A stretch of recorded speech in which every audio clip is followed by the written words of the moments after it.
Bailey, Airventure, we made We're it. here. Oh, it's just amazing. We had a great flight in Lola, the 210. Yes. You did all the flying. I did, and it was loads of fun, but I must say, I can't wait for what's coming next. What is coming next is we're going to be able to catch up with Jack Pelton, the head of EAA. Let's go talk to him.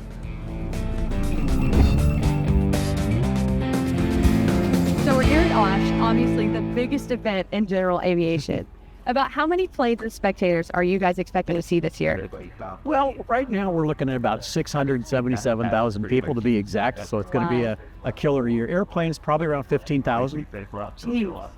Which is a statistic. I remember one year I was hosting the head of the German regulatory authority, which would be the equivalent of our FAA, and I'm giving him a ride around, and I pointed out to him that we have more airplanes on the ground here than Germany has registered in the entire country as far as general aviation. So it's very impressive. Wow, so not many people at all. No. And it's become the biggest thing. What's the history of Airventure? Yeah, it's a fascinating history because it was a grassroots movement in 1953 down in Milwaukee. Paul Podresky got some of his friends together who liked to build airplanes and said, let's have a fly-in. Right. And he was able to get 150 people to show up in Milwaukee for this fly-in in 1953, and about 150 spectators. Wow. And it just grew, and it grew. And to become the Super Bowl of air, well, they don't like us saying that, but yeah. But by the late 50s, he moved it down to Rockford, Illinois, because it had outgrown Timmerman Field in Milwaukee. Right. And then in the late 60s, it got so big they were looking for a fresh start, and Oshkosh was one of the sites. So I thought it up here. I mean, I feel like you guys welcome some of the newest and most exciting events each year, something that's bigger and better than the year before. What do you think is a must-see this year? Ooh, must-see this year. I get asked this all the time, and my dad was a member of EAA Chapter 1 in Southern California. Wow. In Chapter 1. Yeah, in Southern California where I was raised. So that's how I got into aviation. Wow. I spent my whole career in aviation. I like to come to see my friends. Yeah. It's 1 week a year. I don't even make those promises. I'll catch up with you during the year. I'm just going to see you in July. It's a once-a-year event. But I think this year probably I get very attracted to the antiques as far as the restorations that are happening in vintage, because they're just concourse type of restorations. Warbirds is always another exciting area. My goal and hope is that probably in the coming years we're going to have a new area, and it's going to be really for the UAS mobile air ability. Interesting. That technology is booming and it's coming in, and they need to be here and start demonstrating it. Yeah. What I hear you saying, the takeaway is the must-see is people. It is. And the stories from the people are just absolutely fascinating. And every year I make it a point to, in my golf cart, I give people rides everywhere I can go. Yesterday I picked a guy up and he said, oh, so you work at EA? And I didn't have a name, but I said, yeah, I do. Yeah, you do. He says, kind of, yeah. So what do you think of the Pelton here? What's he like to work for?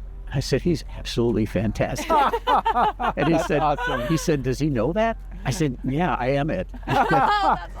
Okay. But last year I picked up a woman down in the North 40. She had just flown in, had a German accent. I lived over in Germany for a few years, so I was asking her where she was from.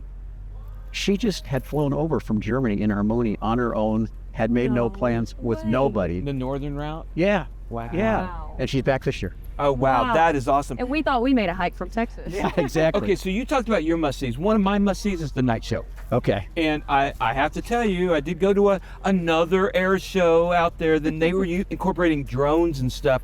What can we expect to see this year in the night show at Airventure? We're really excited that's where everything's moving. But it's how to integrate drones into your fireworks show. Exactly. So we're known for our fireworks show, so we're going to make sure that remains strong and big. And then we're incorporating drones in. We tried it a few years ago, and drones weren't ready. They weren't ready. They couldn't handle the wind. They couldn't handle anything else. But now, as you see them on the Super Bowl, and actually the people we have coming are the ones that did the Super Bowl. Oh, wow. Yeah, so it's so you're going right to the top. Yeah. Yeah. And I think you'll see. I hate to give it away or give it away, but don't. So alert! Spoiler alert! Spoiler alert, guys. All I can say is the introduction of the fireworks actually going off will be done by an attack from the drones. Oh, that'll be good. So you guys are writing this down? That's good stuff. So well, we covered the future a little bit. We've covered the future a little bit, but what's something that you guys are really maybe wanting to see more of or maybe integrate? Into the event? In the future. In the future?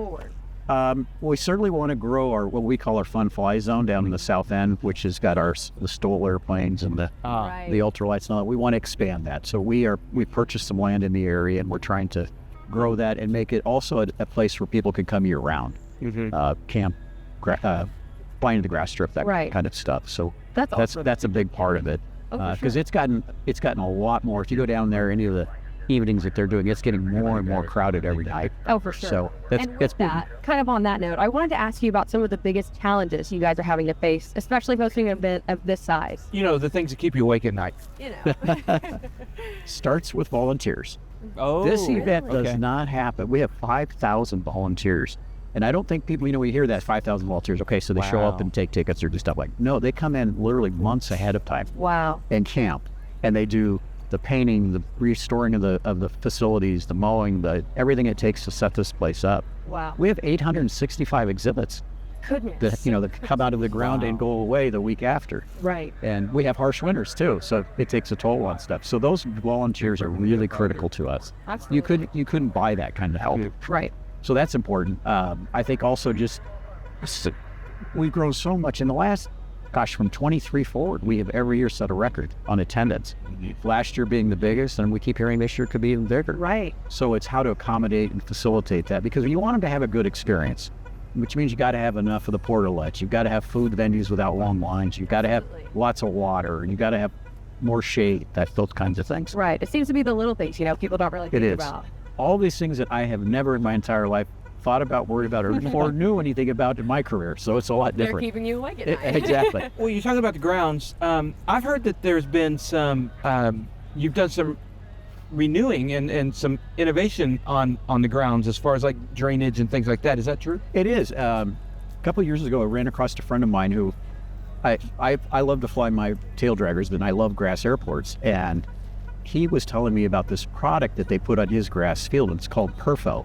And it probably is an acronym for performance something, but it's out of Europe, and it's a synthetic mesh that you put down as an underlay and let grass grow through it. Okay. And it literally can hold semi-trailers of weight and not have any surface sinkage or any of that. So we have been applying that every off season in all the areas, kind of on a systematic approach, both from a cost and from a time standpoint, to prevent flooding, prevent part of the parking areas from getting soft, and from those kind of things. Wow, that's pretty impressive. Okay, let me change subjects a little bit. One thing on the minds of a lot of people is Mosaic. Yes. Where are we at with it, and what kind of impact will we be seeing with general aviation? Where do you think it's going to land? Dan, how much time we got? Because it is the most exciting. Well, it's not how much time we have; it's how much time you have. I got a whole week. I'm done on Sunday. Yeah. No, Mosaic is really a breakthrough. It's going to be probably one of the greatest legacies that came out of this century relative to general aviation. I'll start with the end and then back you to the beginning. There we go. Because if I start with the end, 60% of all single-engine piston airplanes that are registered and certified today will be eligible to fly under the light sport category. Wow. So now you change. 60%. So that automatically takes all the people that can't afford a private can do the half sport. Exactly. Yeah. Right. So kind of our little saying about it is, it's going to take half the time, half the cost, and all the fun. Okay. And it's kind of a stepping stone, because also the CFIs, to be a LSA CFI, is half the time. Wow. And so there's an LSA CFI. I didn't realize I didn't know that either. And it's going to create the ability then for somebody to go to an FBO and almost anything that's on the flight line, rent it to pursue their sport pilot license. Wow. Wow. So it's big. It's big. You look at that and you look at the planes that will be affected. The things that have changed is it's not a weight limited category. Okay. So it's limited by the stall speed. So it's 54 knots clean, which we think in the final rule they'll up that to maybe 58. Okay. 250 knot cruise speed, 4 seats, 2 people, variable pitch props, retractable gear. So Wow. it's essentially everything we as most general aviation pilots need to fly, Right. to go do what we do. Yeah. Whether it be vacationing or even just recreational flying. Right. And it'll then suck in everything from a 182 on down. Totally. So that is, and now you don't have to have medical at all. You can do that with a driver's license medical. So anybody that's having those issues and basic All med goes away. Yeah, and basic med got expanded also. during reauthorization. That got expanded to 12,500 pound aircraft for basic bed. So we've opened up all of general aviation now. We've gotten rid of almost every hurdle and barrier that can do. This is huge. Unbelievable. Yeah. I get so excited about it. It's to me for this week, this is what this is all about. So when can we expect this to land? Okay, in keeping with the theme, I'll start with the end. Okay. The end is because everybody's got a conspiracy theory on something. Right. We're probably trading trade secrets or something. Right. But in the FAA reauthorization bill, when the president signed it, it says Mosaic has to be implemented in 24 months. Okay. So it's not going away. Okay.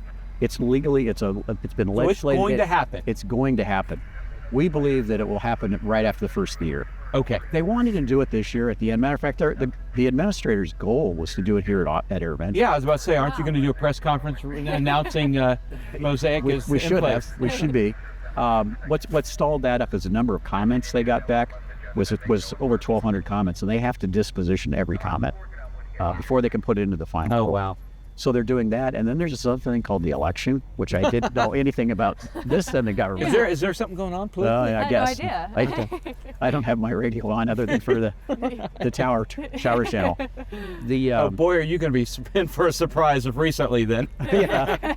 Did you know? No. I heard Lincoln was killed. Yeah. The heart's going to the end. The end. The end. Yeah. The end point is that it has to be put into place. Okay. The election piece of it was they take all of the administrative people that manage regulation implementation and move it over to the electoral college. Okay. So they're off on a new assignment right now, and they can't manage to get this thing out, which is an interesting nuance, I guess. So hopefully January, February of 2025. Somewhere in the first half of 2025. First half. Okay. I'm being a little bit aggressive. With the bureaucrat's item. Yeah. Okay. You can't count on that. I got a guy that works directly for me whose performance goals for 6 years have said get Mosaic across the finish line, or your performance from me is bad. And every day that I see him, you still here? Yeah. So he's like, bad news, Jack. I'm going to be here in 2026, also 2025, also. He's extending the contract. Yeah. Right. Nice. So all this talk has me wondering, I mean, what are some of the biggest issues politically that you think pilots are now having to deal with, and how do you suggest that we handle those problems? It's not really politically, it's just the bureaucracy part of it through the FAA. Unfortunately, aviation is bipartisan, which makes it more fun to actually do this kind of work. We've got the unleaded gas issue coming up, getting let out of gas. That's a big one that we can talk about.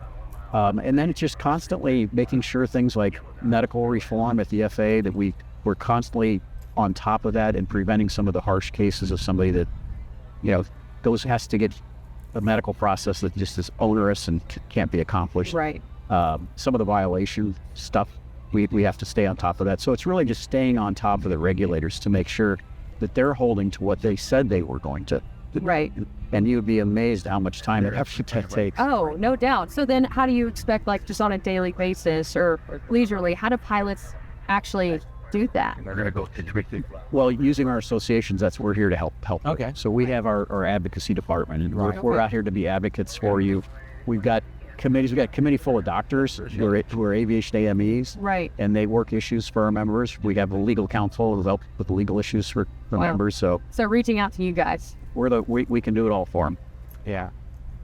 All right. Well, along those lines, your background's impressive, and you ran a small little company called Textron for a while. Cessna. I'm sorry. Yeah. Cessna, part of Textron. Excuse me. You ran Cessna. So my question is maybe a little more edgier. There's been a lot of the big companies, big manufacturers in the news for some quality issues. Boeing. But even not just the big companies, Vans faced some struggles last year on some issues. Where do you think manufacturing is? And, are we going to see an improvement of quality? Is that an issue? Boy, it is an issue. It's a tough one, and it's very personal for me because I spent 20 plus years at Douglas Aircraft, which is Boeing, and I happened to the president that just resigned from Boeing here recently worked for me for 15 years. Oh wow! So I'm very close to all this. I think if we just take quality as the topic, quality is a cultural issue. Okay. It is clearly a cultural issue. So if we could take the cultural part out if we were doing electronics, or you take humans out of it and it's really just process control. But you have to have humans, you have to have people that are trained properly, and you have to have them believe in what they're doing is for the customer, and that they're going to do the job appropriately for the customer. Or you get into a mode where they're in right now, where they're trying to inspect it. Right. And then that's reactionary instead of anticipating. And how motivated are you going to be? Yeah. I'm just going to do it, and they're going to check it. And if it's wrong, that's wrong, right? So it starts at the top, and it's the culture. At Cessna, one of the things we like to do was make sure that our customers interfaced with our employees that were building their airplanes, and they develop a relationship. And so our customers are motivated because Dan's got a citation that's being built, and I bet Dan, he's come out and shook my hand, and I know what his business is, and I want to make sure that he has the best and finest airplane, because it's a pride issue within the workforce. And they seem to have lost that. So, and culture starts at the top. It does. It starts absolutely at the top. So we got the C-level people need to, if we want to see quality improve, they've got to change culture. Yeah, the differences you would find at companies like Cessna versus Boeing, I know myself and some of my predecessors, there isn't a day that we were out on the shop floor. Oh, right. I mean, that was. You have to be there. You have to see the pulse. Yep. You got to be, you got to be there, encouraging them, helping them. Yeah, some intentionality on both parts. Yeah, because they're working really hard, and they get very frustrated when they have issues and problems and inefficiencies, and your job is to remove all those. Wow. Okay. Well, good. All right. So from what you've told me, we come for the people. Mm-hmm. All right. We come to, that's the must see. Although the night show is going to be something. Actually, if you go all the way back, so 70 plus years, Paul Poberezny's quote was, "We come for the people, or excuse me, we come for the airplanes, but we stay because of the people." Right. So come for the planes, stay for the people. The night show is going to be phenomenal, and they're going to pull out all the stops for that. That's going to be cool, and then make sure you come and see Vintage and Warbirds and all those things. I guess because those planes, they're not getting made. There's not going to be more of them next year. Right. So. Well, and I can't emphasize enough. One of the important things we do here is education, and so we have over 1,500 workshops and forums, and you can learn a lot about any topic from how to fly to how to weld. And actually, in some of the workshops, they're hands-on. You actually learn to weld. Yeah. So it's really an important piece of what we do. Well, cool. All right. Well, Jack, I know you really do have a kind of a busy schedule right now, so thank you for coming out. You bet. It's great meeting you guys. Thank you so much. Bailey, that was a great interview with Jack Pelton. It was. I honestly had a great time. He was super easy to talk to. It's exciting hearing his perspective, and especially talking about the future, seeing what's to come. I honestly can't wait. I really enjoyed talking about some of the other aspects, like the Mosaic, and talking about even just Cessna. Absolutely. Yeah. So, what were your biggest takeaways? I think I loved him talking about the cultural aspect of it, because I think that's so applicable in so many things, not just hosting events like this or manufacturing, but everything in general, aviation. Well, I think in business as a whole. Business, sure. Yeah, I think culture is critical for any company, any organization, whether it's profit, nonprofit, whatever. And he spoke to that, and I think that I hope the Boeings of this world will have a huge shift. Yeah. And start really pushing a new culture that leads to quality and creativity. Yes. And like he said, the guy's quote, we come here for the planes, but we stay for the people. Like, that's huge, and at the end of the day, I think everybody needs to go back to that. So it was awesome hearing that from somebody of his stature as well. Okay, well, we're going to be at Airventure all week. Well, I am. Bailey's a part-timer. I got to bail. Yeah, so she's got to bail. So if you're going to come by in the first half of the week, make sure you come by the Flying Eyes booth and check us out. Make sure you say hi to us if we're not rolling on an interview. Yes, we'd love to see Flying Eyes is one of our sponsors. Go to flyingeyesoptics.com. Use our discount code, taking off all caps one word, for 10% off. You can even use that code here at Airventure all week. Come to the Flying Eyes booth. No way. You'll get the same code. So do use it. And also our other sponsors like Jerry Clemens at Clemens Insurance. Jerry really did save me a lot of money when I switched over to him. Same carrier in my insurance. but he knew the right questions and the right things to fill out to help get my rate down. Jerry can help you too, and that's what a broker should do. Right. So Z-Vision, the brightest landing and taxi lights, I've almost got mine on Lola ready to go. Awesome. So that's going to be amazing. That's when exciting. we got that. Marshall Protective Services, and a big shout out to Nick at Marshall Protective Services. He's recovering from hamstring injury, or my he would be gosh. here at Airventure. Oh. So mpsprotects.com. And Colton Mortgage, Colton taking off. If you need a residential mortgage, they're amazing. And 67 Designs, the best camera mounts and tablet mounts you can have for your phone or your car even, at 67d.com. Great stuff, really innovative stuff too. You fell in love with the 67. I did, Yeah. I did. Yeah, flying in Lola out here. So let's see you guys at Airventure. It's going to be here. It's going to be fun. It's amazing. And we'll see you next then. time. Bye.